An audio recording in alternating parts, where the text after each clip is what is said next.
In the previous video lecture, we discussed about the term network. Now in this video lecture, we will learn about different types of network. See, network can be differentiated by their size, structure, distance and purpose. Network can be divided by their geographical area and number of computers that can be connected with each other.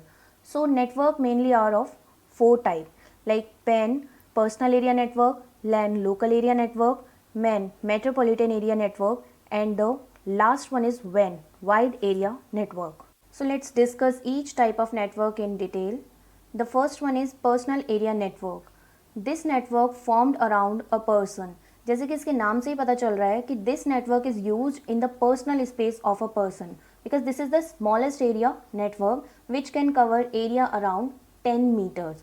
अब हम इस network में कौन कौन सी devices को connect कर सकते हैं like computers, mobile devices, personal digital assistant, headphone, speakers, इन सब डिवाइसेस को हम आपस में कनेक्ट करके एक पर्सनल एरिया नेटवर्क क्रिएट कर सकते हैं. It can be a Bluetooth device, infrared device et cetera. So जब भी हम किन्हीं दो डिवाइस को ब्लूटूथ के थ्रू कनेक्ट करते हैं डेटा ट्रांसफ़र करने के लिए, so it means we are creating a network in our personal space. All the Bluetooth devices like keyboard, mouse, Bluetooth enabled headphones, speaker, etc. all are the devices which are used in personal area. And the infrared enabled devices like TV remotes, cordless keyboards, ये क्या होते हैं? These are also part of personal area network. Now let's see the advantages and disadvantages of personal area network. The first advantage is no extra space required. That means दो devices को connect करने के लिए हमें किसी extra space की ज़रूरत नहीं है. We just need to enable Bluetooth in both devices. Second advantage is affordable cost. That means no extra wires are needed in this type of network. The third one is portable. Portable means we can move devices from one place to another place. The next one is easy to use and maintain. That means no advanced setup is required to maintain this type of network. Next is connect to many devices at a time. We can connect one mobile phone to many other mobile devices or tablets to share files. The next one is secure. That means all devices are authorized before data sharing. Third party injection and data hacking are not possible in case of PAN. Now there are some disadvantages of personal area network. The first one is it can be operated in less range of areas, that is maximum range allowed is 10 meters. Second disadvantage is interfere with radio signals. That means PAN जो होता है उसमें हम क्या use करते हैं, infrared signals use करते हैं, so it can be interfere with radio signals and data can be dropped. The third one is slow data transfer. जो ब्लूटूथ और इंफ्रारेड डिवाइसेस होती हैं, these have a slow data transfer rate. The fourth one is infrared signals travels in a straight line. जो TV remotes होते हैं उनमें infrared signals का use किया जाता है which have a problem that they can travel in straight line. So these are the advantages and disadvantages of personal area networks. Now the next type of network is local area network, that is LAN. It is a group of computers and peripheral devices. Peripheral devices होती हैं जो input output devices होती हैं उनको बोलते हैं peripheral devices which are connected in a limited area such as school, laboratory, home and office building. तो ये small area को cover करता है जो एक स्कूल के अंदर या laboratory के अंदर हो सकता है. It is widely useful for sharing resources like files, printers, games and other application. तो इस नेटवर्क में हम क्या कर सकते हैं, हम फाइल्स को या फिर हार्डवेयर्स को लाइक प्रिंटर, स्कैनर या फिर सॉफ्टवेयर एप्लीकेशंस को एक दूसरे कंप्यूटर्स के साथ शेयर कर सकते हैं. It offer relatively large range than personal area network which can be up to 100 meters to 1 kilometer. जो पेन है उसमें हम 10 मीटर्स तक की रेंज के डिवाइसेस को कनेक्ट कर सकते हैं, जबकि ये जो LAN है ये ज़्यादा एरिया को कवर करता है. Next one is LAN uses either Ethernet और token ring technology for connectivity. यानी डिवाइसेस को अगर हमें कनेक्ट करना है LAN के केस में तो हम या तो ईथरनेट टेक्नोलॉजी को यूज़ करेंगे या फिर टोकन रिंग टेक्नोलॉजी को यूज़ करके LAN क्रिएट कर सकते हैं. जैसे इस पिक्चर में दिखाया गया है कि जो बहुत सारे कंप्यूटिंग डिवाइसेस हैं वो आपस में एक दूसरे से कनेक्टेड हैं, साथ में एक सर्वर भी कनेक्टेड है, प्रिंटर भी कनेक्टेड है. तो हम बहुत सारे डिवाइसेस को आपस में कनेक्ट करके लैन क्रिएट कर सकते हैं। और जो लोकल एरिया नेटवर्क होता है, it is privately owned network. That means कोई भी इस नेटवर्क को ईजिली क्रिएट कर सकता है। For this we just need some cables like ethernet cables और सेंट्रल डिवाइसेस लाइक हब और switches. One more thing about LAN is that कि जो इसकी डेटा ट्रांसफ़र स्पीड होती है वो फास्ट होती है। It can reach up to 1000 Mbps। और जो ईथरनेट केबल्स होती हैं इनकी डेटा ट्रांसफ़र स्पीड 10 Mbps तक होती है। यूजिंग FTDI और gigabit ethernet, data transfer speed can reach up to 1 Gbps. Now let's discuss some of the advantages and disadvantages of local area network. The first advantage is resource sharing. That means we can share computer resources like printers, scanners, modems, hard disk within connected devices. This will reduce cost and hardware purchases. The second one is easy and cheap communication. That means we can easily share data and messages among connected devices. The next is centralized data. That means जितने भी network users का जो data है वो एक ही जगह पर store होता है, जिसे हम कहते हैं सेंट्रल या फिर सर्वर कंप्यूटर। इससे क्या होगा, it will help users to use any computer in a network to access that required data. Next is data security. जितना भी डेटा होता है वो एक ही जगह पर स्टोर होता है, जिसे हम बोल रहे हैं सर्वर कंप्यूटर। तो एक ही जगह पर डेटा होने की वजह से ईजी हो जाता है डेटा को मैनेज करना, and the data will be more secure. The next one is internet sharing. That means LAN provides the facility to share a single internet connection among all LAN users. जैसे कि school labs या internet cafes में single internet connection को ही सभी computers में provide कराया जाता है। अलग अलग कनेक्शन लेने की हमें ज़रूरत नहीं पड़ती अगर हम LAN का यूज़ कर रहे हैं तो। Now there are some disadvantages of LAN. The first one is high setup cost. That means we need some communication devices, जैसे कि हमें इथरनेट केबल की ज़रूरत पड़ेगी, स्विचेस, हब्स, राउटर्स, इन सब की ज़रूरत हमें पड़ेगी अगर हमें लैन क्रिएट करना है, जो कि क्या होता है, इसको थोड़ा कॉस्टली बना देते हैं। The second disadvantage is privacy violations. That means जो लैन एडमिनिस्ट्रेटर होता है वो जितने भी यूज़र्स कनेक्टेड होते हैं लैन पर, वो उनकी पर्सनल डेटा फाइल्स को चेक कर सकता है, उन्हें देख सकता है। इवन वो यूज़र्स की इंटरनेट हिस्ट्री भी चेक कर सकता है। Next is data security threat. इसका मतलब है कि जो अनऑथराइज्ड यूज़र्स होते हैं they can access important data of our office और कैंपस। दैट मीन्स जहाँ पर भी लैन लगाया गया है उसके इम्पॉर्टेंट डेटा को अनऑथराइज्ड यूज़र्स एक्सेस कर सकते हैं।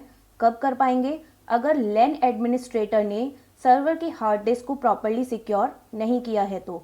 And the last one is it covers limited area.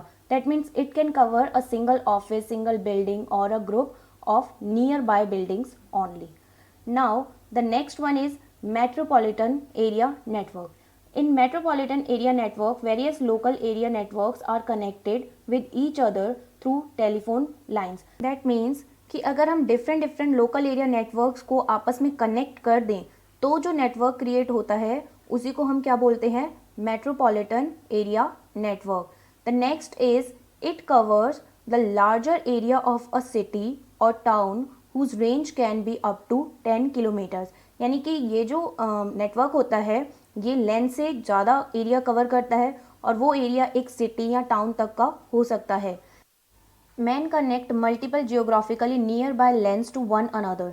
जैसे इस पिक्चर में डिफरेंट लैंस को कनेक्ट करके एक मैन क्रिएट किया गया है, that is metropolitan area network create किया गया है।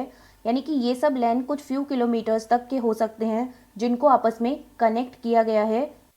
इसे हम एक एग्जांपल के थ्रू देखते हैं। मान लीजिए एक बिजनेस कंपनी है जिसके एक सिटी में अलग अलग लोकेशंस पे डिफरेंट ब्रांचेज हैं और हर ब्रांच में एक लैन क्रिएट किया गया है, यानी कि लोकल एरिया नेटवर्क क्रिएट किया गया है। सो अगर हमें उसके सारे ब्रांचेस को आपस में कनेक्ट करना है तो हम उन डिफरेंट लैंस को आपस में कनेक्ट करके क्या क्रिएट कर सकते हैं, एक metropolitan area network. One more thing about metropolitan area network is that these network mostly use fibre optic cables. इसीलिए इस नेटवर्क की डेटा डिलीवरी रेट फास्टर होती है और एफिशिएंट होती है। मेट्रोपॉलिटन एरिया नेटवर्क के कुछ एग्जांपल्स क्या हैं, जैसे कि these are widely used in cable TV networks which are available in the whole city. Also they can be used in private industries or universities or colleges. It can also be use in railways और airlines. Even जो banks होती हैं वो अपनी different branches को connect करने के लिए जो क्रिएट करती हैं उसी को क्या बोलते हैं, metropolitan area network. Now let's discuss the advantages and disadvantages of metropolitan area network. The first advantage is sharing of the internet. That means with the installation of MENS, users can share their internet connection. So multiple users can get the same high speed internet. The second one is less expensive. That means it is less expensive to attach MEN with wide area networks. The next one is high speed than WAN. यानी कि जो wide area network होता है उससे high speed होती है इनकी, क्योंकि जो मैन होते हैं वो यूज़ करते हैं fibre cables, so files and data transfer rate are fast. Next is high security. It means metropolitan area network has high security level than wide area networks. Now there are some disadvantages of metropolitan area network. The first one is difficult to manage. That means if the size and the number of local area networks increases, so it becomes difficult to manage. The next disadvantage is hackers attack. That means इस network में hackers attacking का high risk रहता है compared to LAN. So data क्या हो सकता है, leak हो सकता है.